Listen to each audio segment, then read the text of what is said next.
भूगोल एक ऐसा सब्जेक्ट जिसको हम आज आप सभी को एक इमेजिनेशन के तरीके से बताएंगे, इमेजिन कराएंगे आपको। वास्तविक इसकी क्या वास्तविकता है मैं वो बताऊंगा आपको। क्या होता है कि हमारे कई सारे सब्जेक्ट हैं एक विषय पूर्वक, यानी कि हमारे पढ़ाई के अनुसार हमारे पास अत्यधिक सब्जेक्ट हैं, लेकिन वही हमारा एक ऐसा विषय होता है जो हमें हर चीज़ यानी कि प्रकृति से डाउन टू अर्थ से संबंधित हर जगह देखने को मिल जाता है, हर जगह इमेजिनेशन करने को मिल जाता है, हर जगह उसकी सर्वनिक सीमाएं हैं। जैसे कि हमारे पास सब्जेक्ट है भूगोल। भूगोल एक ऐसा सब्जेक्ट है जिसमें आपको हर चीज़ यानी कि पृथ्वी से लेकर पृथ्वी में जो भी चीज़ उपस्थित है, हमारे ब्रह्मांड में उपस्थित है, हमारी इस भूमंडल में उपस्थित है, हर चीज़ के बारे में आपको जानकारी मिलती है। आप देखेंगे इसमें एकदम बड़े बड़े झरनों के बारे में इमेजिनेशन करेंगे। बड़े बड़े झरने, क्या आकाश है, क्या आकाश मंडल है, क्या ग्रह है, क्या सूर्य है, क्या चंद्रमा है, क्या पृथ्वी है, क्या समुद्र है। ये हमारा भूगोल है। भूगोल में आप एक से एक ऑर्थोमेटिक चीज़ों के बारे में जानेंगे, समझते हैं। क्या मेरी गैलेक्सी है, गैलेक्सी कितनी बड़ी है, कितनी पृथ्वियाँ हैं, कितनी बड़ी पृथ्वी है। यहाँ से लेकर मैं आपको बता दूँ, आप किसी भी एंगल से किसी भी सेक्टर से सोचेंगे कि पृथ्वी क्या है, भूगोल क्या है, इस भूगोल में आपको हर चीज़ मिल जाएगी, हर चीज़। आप अगर जिस तरफ देख लेंगे, आकाश की तरफ देख लेंगे, वहाँ भी भूगोल है। अपने ज़मीन की तरफ देख लेंगे, वहाँ भी भूगोल है। अपने इस क्लाइमैक्स में देख लेंगे, वातावरण में देख लेंगे, वहाँ भी भूगोल है। एक ऑक्सीजन गैस, वो भी हमारा एक भूगोल का महत्वपूर्ण पार्ट है। ऑक्साइडेड गैस, जितनी भी हमारी गैसेस हैं जिनसे हमारा जीवन यापन हो रहा है, जो चीज़ हमें दिखाई दे रही है, वो सारा कुछ भूगोल है। भूगोल कोई ऐसा सब्जेक्ट नहीं है कि हम साहित्य विज्ञान या बुक से किताब से पढ़ के ही हम उसको समझ सकें या याद कर सकें। नहीं, जिस चीज़ को हम देखते हैं, जिस चीज़ को समझते हैं, जो चीज़ हमारे जीवन यापन के लिए एक सहायक क्रियाओं के रूप में काम कर रही है, वो एक भूगोल का बहुत बड़ा पार्ट है, वो एक भूगोल का हिस्सा है। भूगोल हमारा, कहते हैं कि भू और गोल, यानी कि भू मतलब भूमि, भू मतलब पृथ्वी, जो पृथ्वी से संबंधित है वो हमारा भूगोल है। चाहे वो नदी हो, चाहे तालाब हो, चाहे पानी हो, चाहे होने वाली वर्षा हो, चाहे बादल हो, चाहे वो कोई सितारा हो या कोई चांद हो या कोई सूरज हो, ये सारा कुछ जो है, सारा भूगोल का एक बहुत बड़ा महत्वपूर्ण पार्ट है जो हम लोग समझते हैं, जिसको पढ़ने में हम कई समय लगा देते हैं, 1 साल 2 साल। कहते हैं भूगोल समझ नहीं आ रहा। भाई भूगोल समझना क्या है, इसमें क्या समझना है? भूगोल एक ऐसा सब्जेक्ट है जो हम हर जगह हर किसी भी चीज़ से समझ सकते हैं। अब इसको कई स्टूडेंट इतना बड़ा पार्ट लेके बैठ जाते हैं, नहीं भूगोल मेरे को सर समझ नहीं आ रहा है। भाई भूगोल कोई रटने वाली चीज़ नहीं है या याद करने वाली चीज़ नहीं है। हम देखते हैं किसी चीज़ को, उसको इमेजिनेशन करके उस बारे में लिख देते हैं। भाई सूर्य क्या है? सूर्य एक ऐसा आग का गोला है जो जिससे हमें प्रकाश मिलता है और जिससे हमें कुछ चीज़ें रिफ्लेक्शन के कारण हमें दिखाई देती हैं। सूर्य का प्रकाश हमारी आंखों पर गिरता है, हमारी आंखें रेटिना उसको कैच करती हैं, यानी कि उस चीज़ को, वस्तु को देख सकती हैं।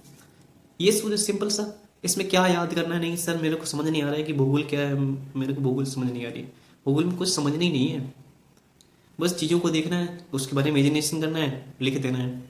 आप कोई भी एग्जाम हो, भूगोल के बारे में अगर आपको थोड़ा सा भी नॉलेज है तो शायद है कि आप उस बारे में लिख सकते हैं।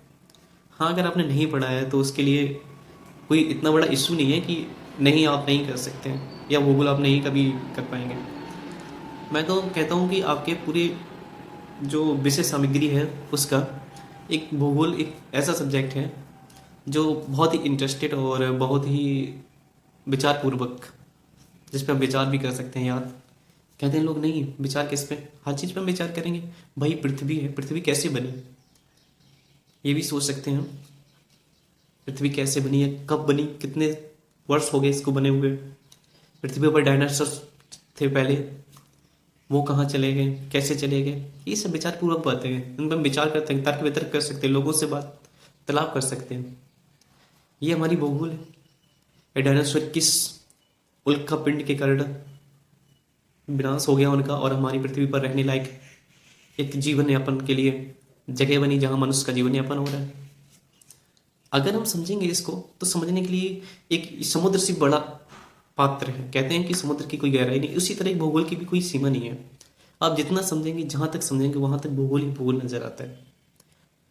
भूगोल का नाम ही उसके एक प्राकृतिक रूप से संबंधित रखा गया है, भू और गोल, इनकी भूमंडली भू विस्तारित जो चीज़ आपको दिखाई दे रही है वो सारी भूगोल है। जहाँ तक कि हम देख भी नहीं सकते वो भी भूगोल का एक बहुत बड़ा पार्ट है। तो वही बता रहे हैं कि अगर आपको ये इशू हो रहा है, ये प्रॉब्लम हो रही है कि नहीं मेरे को भूगोल नहीं समझ में आ रही, तो कोई बड़ा प्रॉब्लम नहीं है आपका। आप भूगोल अगर ध्यानपूर्वक समझेंगे, अच्छे से समझेंगे, अच्छे से पढ़ने की कोशिश करेंगे तो सिंपल सी चीज़ें हम आराम से इसको समझ सकते हैं, पढ़ सकते हैं, कोई बड़ा इशू नहीं है। ये बच्चे लेके बैठ जाते हैं, नहीं सर ये चीज़ नहीं समझ में आ रही, भाई कैसे नहीं आ रही, एक बार उसके बारे में पढ़ लीजिए, समझ लीजिए, लिख देंगे, कोई बड़ा इशू नहीं है। एग्जाम में लेके बैठ जाते हैं, नहीं सर भूगोल मेरा कंप्लीट नहीं हुआ है, भाई भूगोल में कंप्लीट ही क्या करना है, एक बार इस चीज़ को पढ़ लीजिए और उसके बारे में लिख दीजिए, बात खत्म।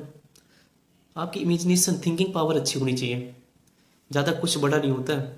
अगर आप किसी चीज़ के बारे में सोच सकते हैं, एडिसन लोग कहते हैं कि बल्ब का आविष्कार किया, थॉमस जी ने बल्ब का आविष्कार किया, बल्ब के बारे में लिखना है आपको, तो भाई बल्ब के बारे में हम उसको खोल के नहीं देखेंगे, एक बार ही पढ़ लेंगे कि बल्ब में कितना इक्विपमेंट्स लगा है, आर्गन लगा, टंगस्टन लगा, उसमें नाइट्रोजन गैस भरी है, नाइट्रोजन गैस का क्या कार्य होता है, क्यों भरी है, कौन से आर्थिक पॉइंटेड है जिससे वो रोशनी देता है, क्या फ्यूज हो जाता है, क्या टूट जाता है जिससे बल्ब नहीं जलता है। तो ये सब चीज़ें उसके बारे में लिख दीजिए डिटेल, उसमें क्या रटना है, नहीं मेरे को बल्ब का कुछ पता ही नहीं है, बल्ब के बारे में कुछ पता ही नहीं है, ये आप लोगों का पर्सनल प्रॉब्लम है। भाई अब अगर उस चीज़ को ध्यानपूर्वक नहीं समझेंगे, उस पर सोचेंगे नहीं, सारे सब्जेक्टिव होते हैं थिंकिंग पावर के अकॉर्डिंग। अगर आपकी थिंकिंग पावर अच्छी है, आप किसी के बारे में सोच सकते हैं, तो उस बारे में लिखना कोई बड़ा मैटर नहीं है। आप किसी चीज़ को देखते हैं, उसके बारे में इमेजिनेशन करते हैं, उसके बारे में लिख देते हैं, सीधी सी बात है। एग्जामिनर आपका बैठा होगा थिंकिंग पावर देखने के लिए, ये नहीं। आज की मैटर में क्या है कि बच्चे रटने वाले तो बहुत हैं, किसी चीज़ को रट लिया, याद करके सेम चीप दिया। एग्जामिनर को सब चीज़ पता है, हर एक बच्चे की औकात पता है कि बंदे ने ये सोच के लिखा है या सीधा देख के चीप दिया है उसको। और आपकी डेफिनेशन परिभाषा बताती है वहाँ पे कि ये आपका याद किया हुआ या आपने अपनी सोच से लिखा है। अगर हम किसी चीज़ को याद करके लिखते हैं तो वो डेफिनेशन हमारी बिल्कुल सेम, कहते हैं टट्टू लिख दिया, बिल्कुल सेम चीप दिया उसको बोलते हैं चीपना। अगर आपने थिंकिंग यानी कि सोच के लिखा है भाई, तो आपकी डेफिनेशन कुछ अलग होगी। यानी कि एग्जामिनर हमेशा से ये सोचता है बच्चा की थिंकिंग पावर अच्छी होनी चाहिए, यानी कि याद तो सभी बच्चे कर सकते हैं, याद करके उसको लिख देंगे, एग्जाम में पास हो गए। अब ऐसा नहीं, अगर आपकी अच्छी पावर है, थिंकिंग अच्छी पावर है, तो आप किसी भी सब्जेक्ट को लेंगे। हाँ, एक ऐसा मैथ सब्जेक्ट होता है, विषय होता है जिसमें आप उसको सोच के नहीं लिख सकते हैं, वो इसमें फॉर्मूले होते हैं, आप उसी के अकॉर्डिंग सवाल को हल करेंगे।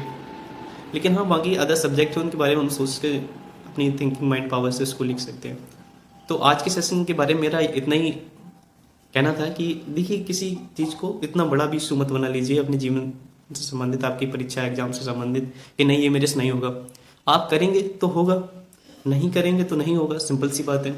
आपको करने का एक एथिक्स चाहिए, मेथड चाहिए, जिससे आप उस काम को कर सकें। कोई भी काम करने के 1000 तरीके होते हैं, अगर आप तरीके अपनाएंगे तो 100% वो सॉल्व होगा, अगर आप नहीं अपनाएंगे तो श्योर सी बात है नहीं सॉल्व होगा।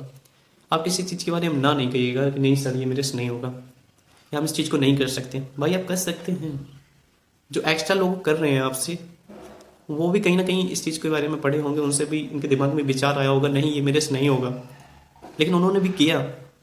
जो आज अच्छी पोस्टेज पे हैं, अच्छी जॉब्स कर रहे हैं, वो लोग भी इंसान, हम तुम्हारे ही तरह हैं, उन्होंने भी कहीं ना कहीं इस काम को किया, इस तभी वो हो पाया। वरना कोई इतना बड़ा मैटर नहीं करता है इस सब चीज़ को लेकर करने का। तो मैं यही कहूँगा किसी चीज़ के बारे में इतना भी बड़ा इशू मत लेके बैठिएगा, आराम से पढ़िएगा। कोई इशू है तो एक बार कमेंट में बताइएगा, मैं उस इशू को सॉल्व करूँगा आपको पर्सनल मैसेज करके। तो थैंक यू सो मच, आज के सेशन में इतना ही, मिलते हैं नेक्स्ट वीडियो में। सभी बच्चों को जय हिंद, नमस्कार।